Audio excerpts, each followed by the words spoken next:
നമസ്കാരം. ഞാൻ റോസോ. ഞാൻ ഇന്ന് വന്നത് നമ്മൾ ബോൾഡ് ആകേണ്ട അതിൻ്റെ ഒരു ആവശ്യകതയെക്കുറിച്ച് പറയാനാണ്. ചില ആൾക്കാരുണ്ട് സ്വന്തം വീട്ടിൽ ഒരു ബുദ്ധിമുട്ട് അല്ലെങ്കിൽ ഒരു മരണം നടക്കുമ്പോഴത്തേക്കും തലകറങ്ങി പിന്നെ അവിടെ നടക്കുന്ന ഒരു സംഭവവും അറിയാൻ പറ്റാത്ത അവസ്ഥയിൽ ബോധം കെട്ട് കിടക്കുന്നു. എന്നാൽ കൂട്ടുകാരുടെ വീട്ടിലാണ് ഇതുപോലൊരു മരണം നടക്കുന്നതെങ്കിൽ അവിടെ അവരുടെ സ്വന്തം അമ്മ മരിച്ചതുപോലെ വളരെ ആക്റ്റീവായിട്ട് പാർട്ടിസിപ്പേറ്റ് ചെയ്യാൻ കഴിയുന്നു.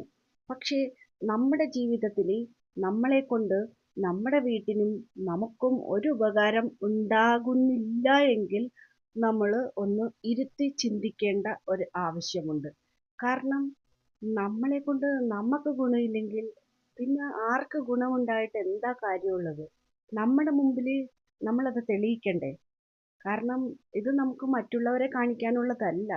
നമ്മുടെ വീട്ടിൽ ഒരു പ്രശ്നമുണ്ടാകുമ്പോൾ അതിനെ ഒരു സാക്ഷിയായി നിന്ന് ഇതേപോലെ കൂട്ടുകാരൻ്റെ വീട്ടിലാണ് എന്ന സങ്കല്പത്തിൽ വേണമെങ്കിൽ നമുക്ക് നമ്മുടെ വീട്ടിലും ആക്റ്റീവായിട്ട് പാർട്ടിസിപ്പേറ്റ് ചെയ്യാൻ കഴിയും.